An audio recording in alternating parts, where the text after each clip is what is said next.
Hello everyone, welcome back to the run academy. तो जैसे आप जानते हैं कि क्लास 10th आईसीएससी केमिस्ट्री का चैप्टर नंबर 3 जिसका नाम है एसिड बेसिस एंड सॉल्ट्स, उसका जो पार्ट ए है वो हमने डिस्कस कर लिया था।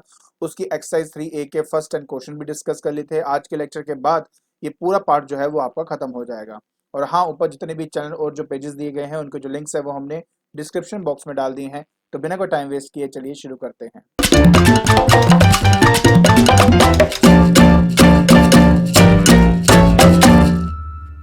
अब हम बात करेंगे अपने 11th क्वेश्चन की। कहते हैं कंप्लीट द टेबल। आपको बेटा लिटमस दिया गया है, उसका न्यूट्रल कलर आपका पर्पल है। कहते हैं एसिड में डालेंगे तो क्या कौन सा कलर आएगा, राइट। तो जब हम एसिड में डालते हैं तो इसका कलर जो है वो आपका रेड हो जाता है। और जब आप बेस के अंदर इसका इस्तेमाल करते हो तो इसका कलर जो है वो आपका ब्लू हो जाता है। ठीक है, तो ये इसका आंसर है। अब बात आती है फिनोफ्थलीन की। तो फिनोफ्थलीन जो है वो कलरलेस का कलरलेस ही रहता है अगर एसिडिक नेचर है आपकी। तो इसका आंसर आपका कलरलेस ही आएगा। बट जहाँ तक अल्कलाइन सॉल्यूशन की बात करें तो उसका जो कलर है वो पिंक हो जाता है। क्या हो जाता है? पिंक हो जाता है जब हम उसको फिनोफ्थलीन को अल्कलाइन सॉल्यूशन के अंदर डालते हैं। क्लियर? गुड।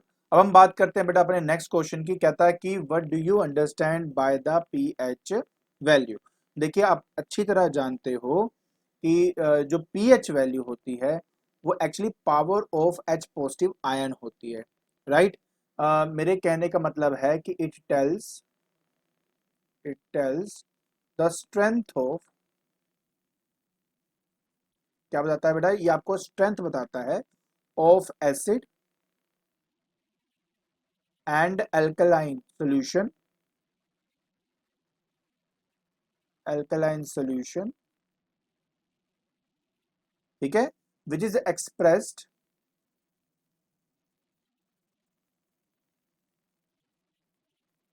कैसे हम उसको एक्सप्रेस करते हैं याद है आपको? हाँ, हाइड्रोजन आयन कंसेंट्रेशन के हिसाब से, in terms of hydrogen ion concentration.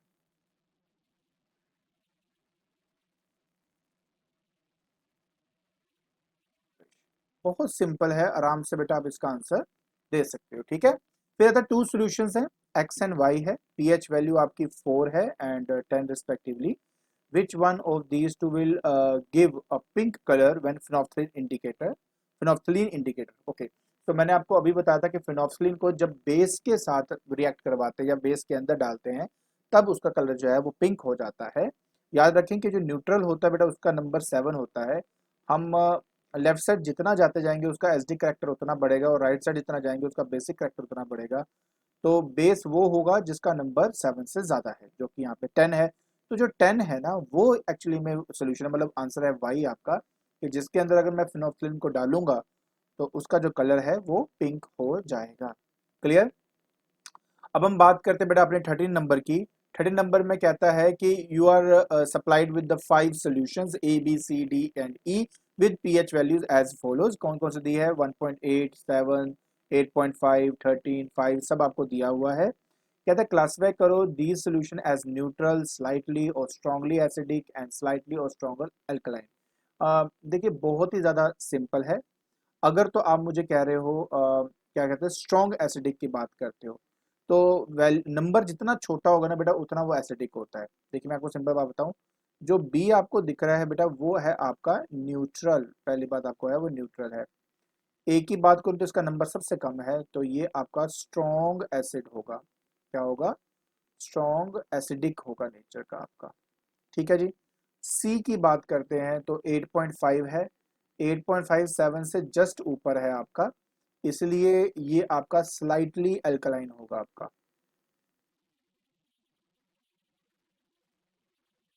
Alkaline होगा यहाँ पे। जब मैं डी की बात करता हूँ जो कि 13 नंबर है, 13 नंबर तो 7 से बहुत बड़ा हो गया, बहुत ऊपर मतलब राइट साइड में चला गया, इसलिए स्ट्रॉन्ग अल्कलाइन होगा बेटा आपका।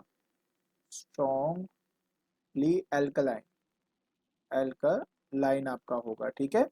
अब बात आती है बेटा इक्वल टू 5 की। जस्ट आपके 7 से थोड़ा नीचे की तरफ है ये आपका, 7 से 2 पॉइंट्स ही कम है तो ये आपका हो जाएगा that is slightly acidic. Acidic. तो बस इसी तरीके से आपने पहले पार्ट का आंसर देना था। कहता है which solution would be most likely to liberate hydrogen with magnesium powder या जिंक मेटल।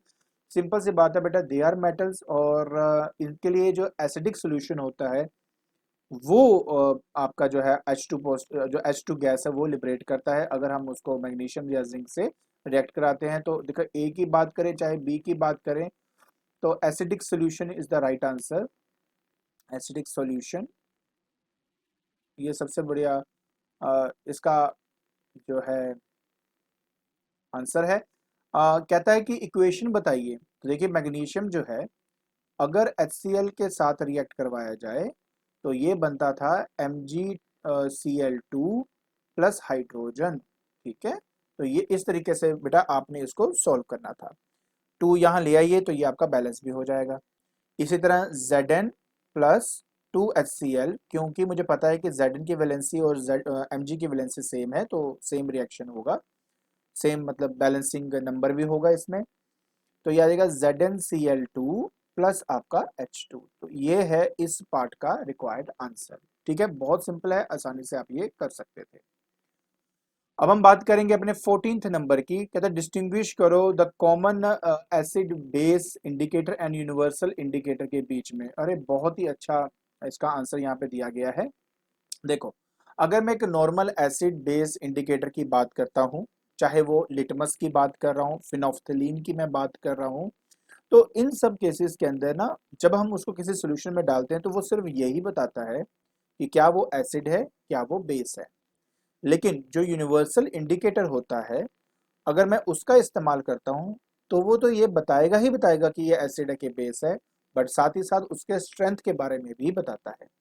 इसलिए यूनिवर्सल इंडिकेटर के अंदर एक स्पेक्ट्रम ऑफ कलर आपको, मतलब जो है कलर का स्पेक्ट्रम जो है दिखाई देता है, और जिसका जैसा कलर होगा उस हिसाब से उसकी स्ट्रेंथ को देखा जाता है कि वो कितना एसिडिक है या वो कितना बेसिक है आपका।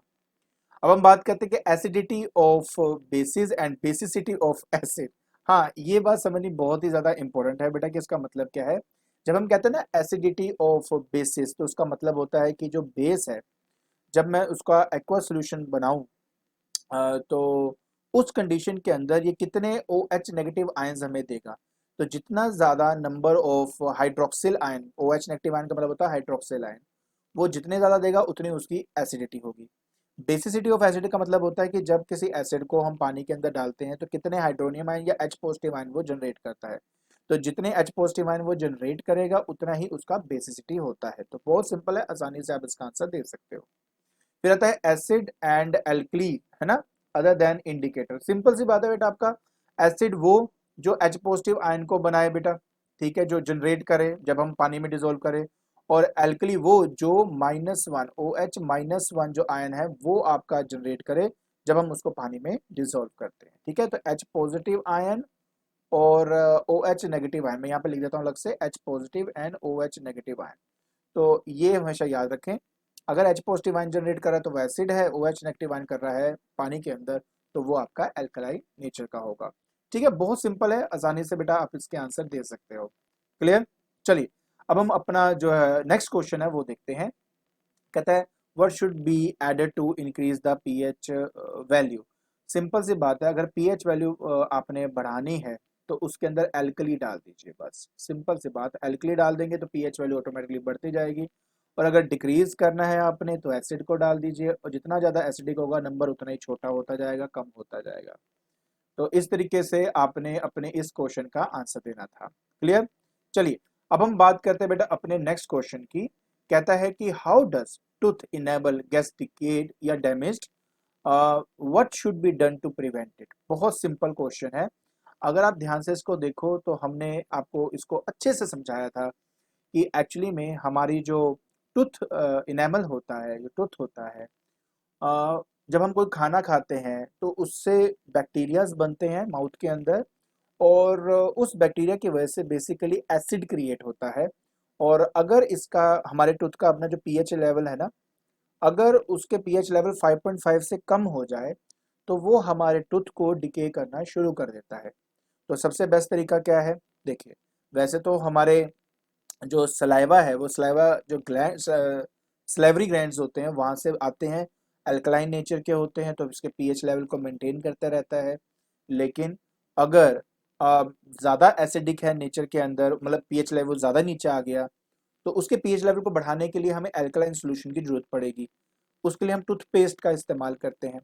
टूथपेस्ट जो है वो एक्चुअली बेसिक सब्सटेंस होता है जिसका काम होता है कि जो एसिड हमारे माउथ में बन रहा है उसको न्यूट्रलाइज करने का। ठीक है, तो यही तरीका है और इस तरीके से हम उसको प्रिवेंट कर सकते हैं। नेक्स्ट कहता है कि when you use universal indicator you see that solutions of different acid produce different colors. Indeed, solution of the same acid with different concentration will also give a different color. Why? देखिए सबसे पहले तो ये समझो जो आपका universal indicator है वो है क्या। कहता है it is a mixture of the indicator dyes that gives a spectrum of colors depending on how acidic or alkaline a solution is.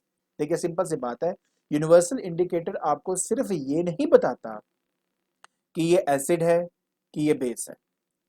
Universal indicator आपको ये भी बताता है कि उसकी स्ट्रेंथ कितनी है। जब आप देखो, अब आप इस वाले पैरामीटर को देखो, देख सकते हो कि अगर न्यूट्रल है तो ग्रीन कलर का है।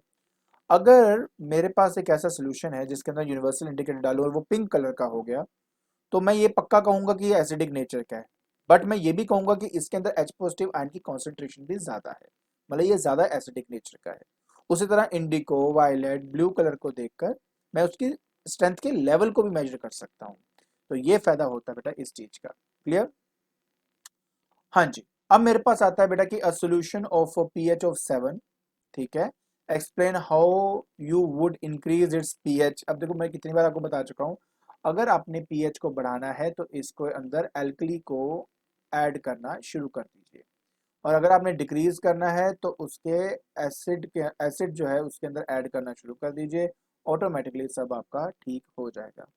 कहता है if a solution changes the colour of litmus from red to blue, अगर वो रेड से ब्लू करता है, then what can you say about its pH. ठीक है, अगर रेड से ब्लू करता है, राइट, तो ऑब्वियस है इसका जो पीएच होगा that will be greater than 7, greater than 7।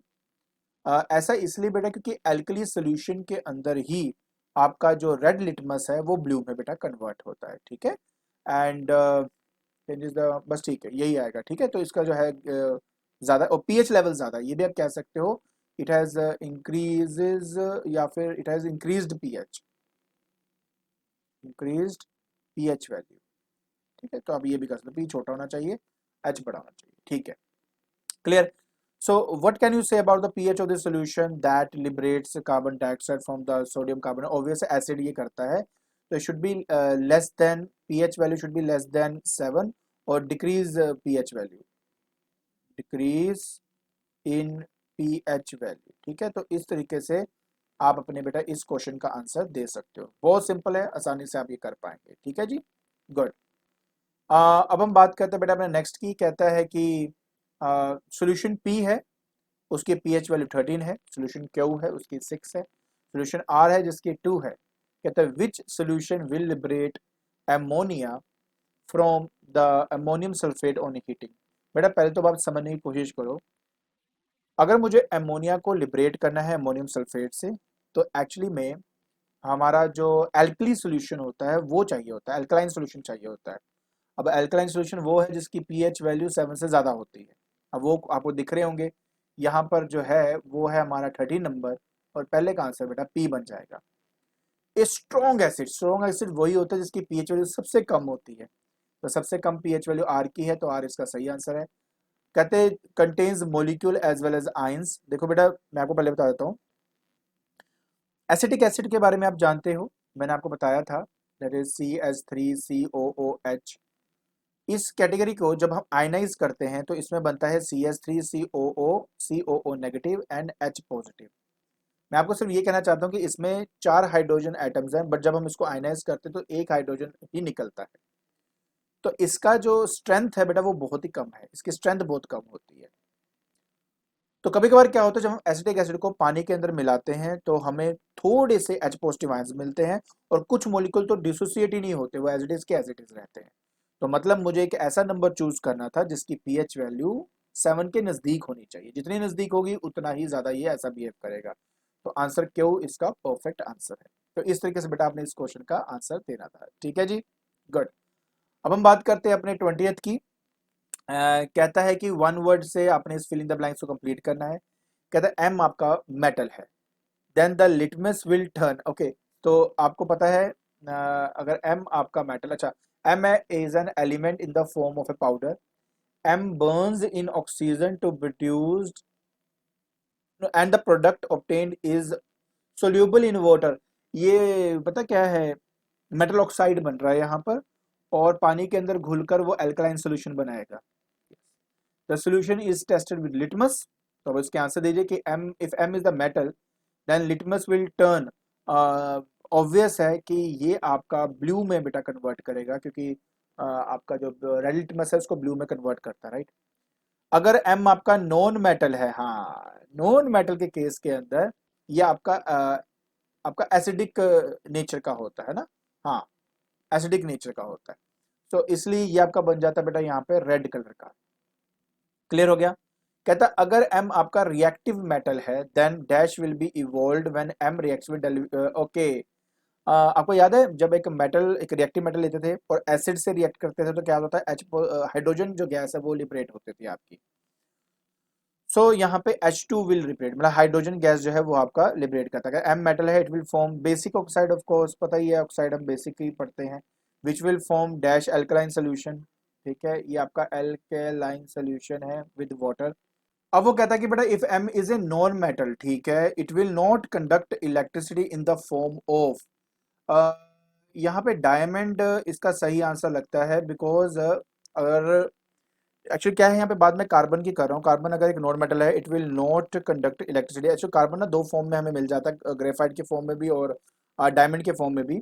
अगर मैं डायमंड की बात करूँ ना उसमें कोई फ्री इलेक्ट्रॉन नहीं होता, इसलिए उसमें कंडक्टिविटी नहीं होती, लेकिन अगर मैं ग्रेफाइट की बात करूँ तो उसमें फ्री इलेक्ट्रॉन होता है जिसकी वजह से उसमें कंडक्शन टेक प्लेस कर सकती है। इसलिए इसका जो सही आंसर है वो आपका डायमंड होना चाहिए। आई होप आपको अच्छे से इन क्वेश्चन के आंसर समझ में आगे होंगे, ठीक है। तो आज के लेक्चर के अंदर हमने जो एक्सरसाइज थी 3A उसके जो बाकी क्वेश्चन थे उनको डिस्कस कर लिया है। आई होप आपको ये क्वेश्चन और उनके आंसर समझ में आगे होंगे, और अगर आपको मेरी वीडियो पसंद आ रही है तो please like it, share it and subscribe it. आज के लिए बस इतना ही, थैंक यू सो मच।